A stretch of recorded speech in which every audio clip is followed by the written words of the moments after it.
કાકા, અત્યારે જે રીતે યુદ્ધની પરિસ્થિતિ ચાલી રહી છે, શું એવું લાગે છે કે ગ્રહોની જે સ્થિતિ છે તેના કારણે પણ આ વસ્તુ થઈ રહી છે? ગ્રહોની સ્થિતિ, ગ્રહોનો ભરડો જબરજસ્ત છે. ગ્રહોની સ્થિતિ પણ યુદ્ધને નકારી શકે તેવી નથી. આ તો લગભગ 2026ના પ્રથમ સોપાનથી જ આ બાબતો બનતી હતી. કારણ કે કુંભ રાશિનો જે રાહુ છે તેની અસર ભારતમાં સીમાડે આવેલા અફઘાનિસ્તાનના ખડકાળ ભાગોમાં પણ થાય છે, પાકિસ્તાનના ભાગોમાં પણ થાય છે.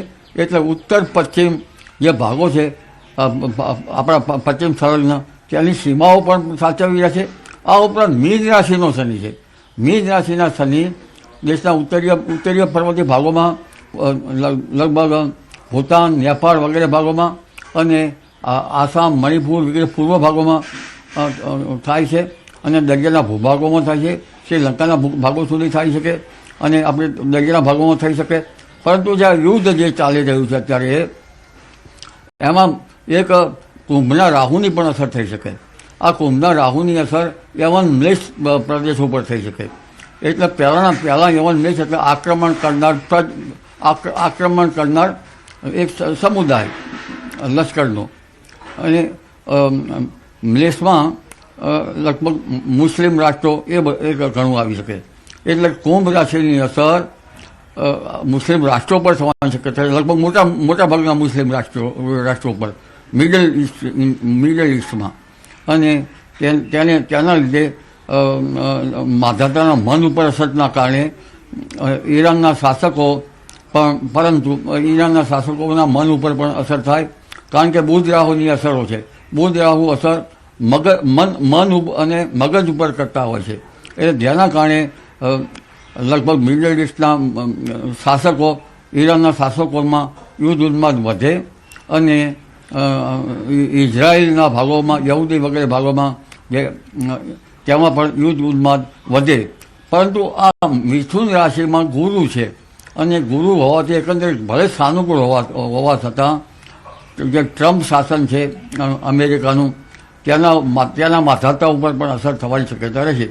આમ છતાં થોડાક દિવસમાં આ યુદ્ધ જે સુરે શાંતિ થશે, આણ્વિક યુદ્ધ થવાની શક્યતા ઓછી છે. પરંતુ જે અમેરિકાનું ટ્રમ્પ શાસન છે એમાં યુદ્ધની ઘટના જે છે એ અત્યારે ચાલી રહી છે. એટલે અમેરિકામાં પણ આ બાબતમાં યુદ્ધ ન થાય ત્યાંના આંદોલનો થતા જોવા મળશે અને ટ્રમ્પ શાસન સામે કેટલાક પડકારો પણ આવી શકવાની શક્યતા રહે છે. પરંતુ આ યુદ્ધ જે છે એ પવિત્ર રમજાન માસમાં થયું છે. એટલે ત્યાંની યુદ્ધની સ્થિતિ તો આર્થિક, સામાજિક, રાજકીય વગેરે પડતી હોય છે. પણ પવિત્ર માસમાં થતું હોવાથી પવિત્ર મુસ્લિમ છે ત્યાંને આઘાત લાગે તે સ્વાભાવિક છે. જગતના મુસ્લિમ જે ભાઈઓ બહેનો કે માતાઓ હોય તેને આઘાત લાગે તે સ્વાભાવિક છે. કારણ કે આ યુદ્ધ જે છે એનો સમય કરવાનો હતો તે બરાબર લીધેલ ન હોય તેમ જણાય છે.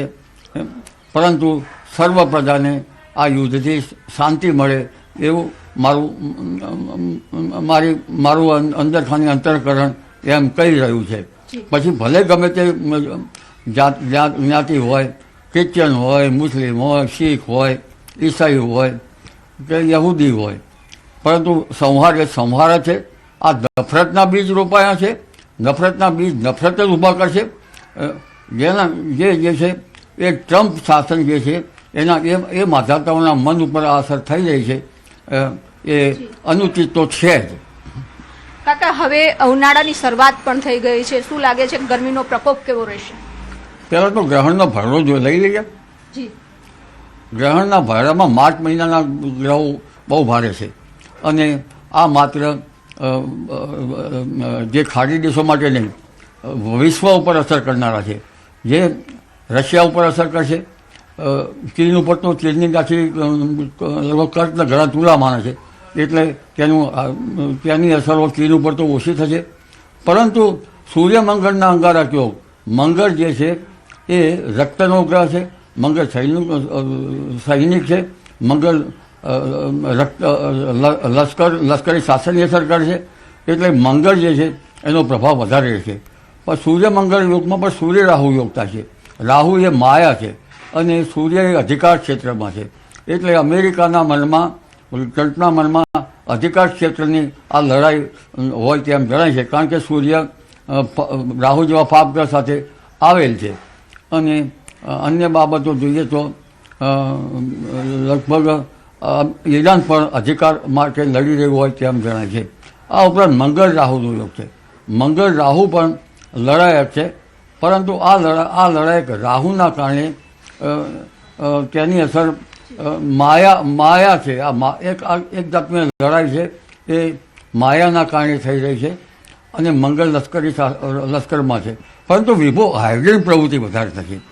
સૂર્ય શનિ જે યોગ થઈ રહ્યો છે એ હાઇડ્રેન પ્રવૃત્તિ છે. એટલે ગુપ્ત એજન્સીઓ અલગ અલગ ભાગોમાં ત્યાંની ઝાડ વિસાવશે, તેમાંથી ભારત પણ અછૂતું નહીં રહે. એટલે આ ગુપ્ત એજન્સીઓ જે છે એ ગુપ્ત એજન્સીઓમાં ત્યાંના સંદેશા લગભગ વિશ્વમાં યુદ્ધખોર નેતાઓ અથવા તો ત્યાં પહોંચતા થાય. એટલે આ ગુપ્ત ષડયંત્રનો ડામવા રહ્યા, નહીંતર ભારત માટે પણ આકરું રહેવાની શક્યતા રહે છે. વિભુ, આ વર્ષનું ઉનાળુ કેવું આ હતા અમરલાલ પટેલ અને તેઓએ કહ્યું છે કે જે રીતે જી બિલકુલ. તો અત્યારે આપણી સાથે જોડાયેલા છે હવામાન નિષ્ણાત અંબાલાલ કાકા. ખાસ કરીને ઉનાળો જે અત્યારે ચાલુ થઈ ગયો છે અને ઉનાળામાં કેવા પ્રકારની ગરમી રહેશે, કારણ કે ગરમીનો પ્રકોપ પણ વધશે. ચાલુ વર્ષે એવું જોવા મળ્યું છે કે શિયાળામાં કોલ્ડ વેવની ફ્રીક્વન્સી ઘટી ગઈ છે, તો હવે લાગે છે કે હીટ વેવની ફ્રીક્વન્સી વધી જશે. કોલ્ડ વેવની ફ્રીક્વન્સી વધવાનું કારણ પશ્ચિમી વિક્ષેપ બરાબર આવ્યા નથી. પશ્ચિમી વિક્ષેપ બરાબર આવે તો કોલ્ડ વેવ તો એટલા કારણે ગરમી પડી રહી છે. પરંતુ મારા માનવા મુજબ અત્યારે જે લડાઈ ચાલી રહી છે, સમુદ્ર યુદ્ધ થાય તો ત્યાંની, કારણ કે આપણું જે ભૂમધ્ય મહાસાગર મેડિટેરિયન સીમાથી પશ્ચિમ વિક્ષેપ આવે છે અને આ લડાઈ પણ તજ ભાગોમાં થઈ રહી છે નજીકના. એટલે આ લડાઈ મોટા પાયેમાં અસર થાય તો ભારતીય મોસમ પર પણ તેની અસર થઈ શકે, કારણ પશ્ચિમ વિક્ષેપની ગરમી વધી શકે. પરંતુ તે તો વૈજ્ઞાનિકો જ કહે છે. પણ ઘણી વખત લડાઈમાં અણુ અખતરો પોખરણમાં એક વખત થયો છે. એકાએક ક્યાંક અણુ અખતરો થાય તો પણ વાદળો ચડીને વરસાદ તો કરતા જ હોય છે. એટલે એ મોટી બાબત છે. પરંતુ આ યુદ્ધ જે છે એ યુદ્ધમાં મોટા પાયે યુદ્ધ થાય તો સમુદ્ર પર અસર થાય અને સમુદ્રમાં કારક સ્થાની મીન રાશિમાં છે. એટલે સામુદ્રિક લડાઈ થવાની પણ શક્યતા નકારી ન શકાય, પરંતુ તેની અસર મોસમ પર થાય. પરંતુ હમણાં જે પશ્ચિમ વિક્ષેપ નથી આવ્યા તેના કારણે ગરમી વધારે પડવાની શક્યતા રહે છે અને સૂર્યકલંકોના કારણે પેસિફિક મહાસાગરમાં ગરમી વધારે પડવાની શક્યતા રહે છે. આ ગરમીથી ભારતના સમુદ્રમાં ઉત્પીડન થવાની શક્યતા રહે છે. ક્યારેક સાગરના મોજા ભૂભાગો ઉપર પણ આવી શકવાની શક્યતા રહે છે. અને આ ઉનાળો લગભગ હમણાં તો ગરમી પડશે, દિવસથી ગરમી રહેશે, રાતને બે વેળી ઋતુ રહે છે. પરંતુ માર્ચ માસમાં હમણાં 7મી માર્ચ સુધી વિભુ ગરમી જે છે એ 37 ડિગ્રી અને કેટલાક ભાગમાં 38 ડિગ્રી આવી જશે. પણ 1819-20માં એ ભાગોમાં ધીરે ધીરે ગરમી વધશે અને આ માર્ચ માસમાં ક્યારેક 42, 43 અને 44 ડિગ્રી સેલ્સિયસ કોઈ ભાગમાં ગરમી જઈ શકે. એટલે એપ્રિલની ગરમી જે છે એ માર્ચમાં જોવા મળશે અને હવામાનમાં પલટા પણ વધારે આવશે. હમણાં 10 તારીખ આસપાસ હવામાનમાં પલટા આવશે જે ગુજરાતને અસર કરશે. 15મી તારીખ પછી હવામાનમાં પલટા આવશે, તેની પણ અસર થશે. અને 15મી માર્ચથી ત્યારબાદ એપ્રિલમાં પણ હવામાનમાં પલટા આવશે અને પ્રી મોન્સૂન એક્ટિવિટી શરૂ થવાની શક્યતા રહેશે. તો માર્ચ મહિનામાં જો 44 ડિગ્રી તાપમાન પહોંચી જાય તો એપ્રિલ અને મે કેવો રહેશે? એપ્રિલ અને મેમાં જ્યારે પ્રી મોન્સૂન એક્ટિવિટી શરૂ થશે, જેના કારણે વરસાદ આવશે, ત્યારે ગરમીમાં વધઘટ થશે. પણ 26 એપ્રિલ પછી ઉનાળો આકરો રહેશે અને 10મી મે પછી ઉનાળો આકરો રહેશે અને 17મી મે પછી. આભાર વિભુ જાણકારી આપવા માટે. સમાચારોમાં આગળ વધીએ. આગાહીકાર રમણીક વામજાની મોટી આગાહી. હોળીની જોત પરથી મોટી આગાહી કરી છે. 2026નું વર્ષ સારામાં સારું રહેશે તેવી આગાહી કરી છે રમણીક વામજાએ. અતિવૃષ્ટિ અને વાવાઝોડાની પણ શક્યતા સેવી છે. માર્ચ, એપ્રિલ, મે મહિનામાં વાવાઝોડું આવી શકે છે. વેરાવળ, પોરબંદરમાં અતિભારે વરસાદની સંભાવના પણ વ્યક્ત કરાઈ. શરદ પૂનમના દિવસે રાતે 8 થી 4 વાગ્યા 6 વાગ્યા સુધી પૌવા અને ખાંડરા અતિ ભારે ભેજ આવવાથી આ વર્ષે 2026નું વર્ષ સારામાં સારું જશે અને અતિવૃષ્ટિ થશે. ને આ વર્ષે અત્યારે જે કચ્છને આધારે આખા ત્રીજનો પવન અને ઉતાસણીનો પવનની અત્યારે જોવા પદ્ધતિ હોવાથી આ વર્ષે અતિ ભારે ગરમી પડશે. ઓગસ્ટ મહિનાની અંદર હજી પણ સૂર્યગ્રહણ ચંદ્રગ્રહણ આવે છે, એ પણ ભારે હોય છે, એટલે ત્યારે ખેડૂત માટે અતિ ભારે ગરમી પડશે. અને આ વર્ષે અખાતીને છે રોહિણી નક્ષત્રે અતિ ગરમી પડશે. અને ભાદરવા સુદને છઠને દિવસે અનુરાધા નક્ષત્ર છે, એટલે વર્ષ સારું જશે. ભાદરવા વધ અને હાથિયા નક્ષત્ર બેસે, તે હાથિયા નક્ષત્રની અંદર પાછત્ર વરસાદ સારા થશે. ગાજવી સાથે પાક પાણીમાં પણ નુકસાન થશે. યુદ્ધમાં ફસાયેલા ગુજરાતીઓ મામલે નિવેદન. નાયબ મુખ્યમંત્રી હર્ષ સંઘવીએ નિવેદન આપ્યું છે કે ફસાયેલા લોકોની મદદ સરકાર કરી રહી છે. ફસાયેલા તમામ લોકોને સલામત લાવવામાં આવશે. અત્યારે એતિહાદ એરવેઝમાં કેટલાક ફસાયેલા લોકો દિલ્હી એરપોર્ટ પર સહી સલામત લાવવામાં આવ્યા છે.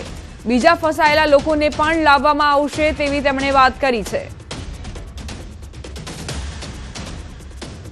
देखिए, भारत सरकार ने इस पे पहले ही सभी प्रकार की जो कुछ सूचियां है वो जाहिर कर ली है और एहतियात का पहला फ्लाइट आज दिल्ली पहुंच भी चुका है और सभी लोगों को जिस प्रकार से एम्बेसी द्वारा जो माहिती मिल रही है उसके हिसाब से काम करना चाहिए. કીર્તિ પટેલ અને ઇન્દ્ર ભારતી બાપુ વચ્ચેના વિવાદને લઈને મોટા સમાચાર. કીર્તિ પટેલ અને ઇન્દ્ર ભારતી બાપુ વચ્ચે સમાધાન થયું. કીર્તિ પટેલે શાલ ઓઢાડીને ઇન્દ્ર ભારતી બાપુનું સન્માન કર્યું છે. ઇન્દ્ર ભારતી બાપુએ કીર્તિ પટેલને આશીર્વાદ આપ્યા. હરિહરાનંદ ભારતી બાપુ અને મહેન્દ્રાનંદગીરી બાપુનું પણ સન્માન કર્યું. તમામ વિવાદનો અંત આવ્યો. કીર્તિ પટેલે કહ્યું કે ભારતી પરિવારને તોડવાની કોશિશ ઘણાએ કરી, પણ ગિરનારી મહારાજે મેળ ન આવવા દીધો.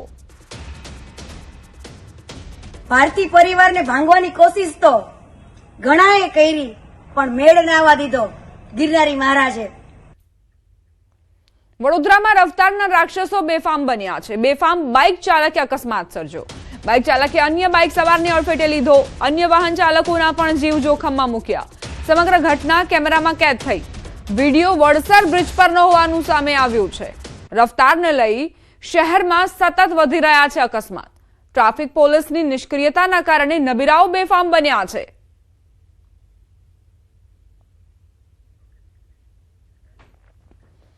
વડોદરાના ડભોઈમાં તોફાની તત્વોનો આતંક. લારીવાળા અને દુકાનદાર વચ્ચે બબાલ થઈ. દુકાન બહાર કલાકો સુધી લારી ઊભી રાખી બબાલ કરી. દુકાનદારે વિરોધ કરતા લાકડીના ફટકા માર્યા.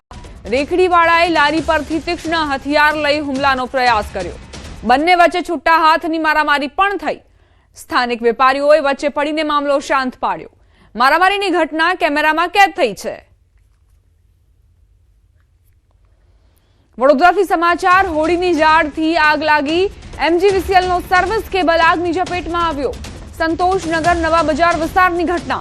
રહેણાંક વિસ્તારમાં જીવતા સર્વિસ કેબલ હોળીની આગમાં લપેટાતા કેબલ તૂટી નીચે પડ્યો. કેબલ તૂટી નીચે પડતા નાસભાગ મચી ગઈ. તૂટેલા કેબલે દિવાળીની જેમ ફટાકડા ફૂટતા હોય તેવો માહોલ સર્જી દીધો. એમજીવીસીએલની ટીમે વીજ પુરવઠો બંધ કરતા લોકોએ હાશકારો અનુભવ્યો.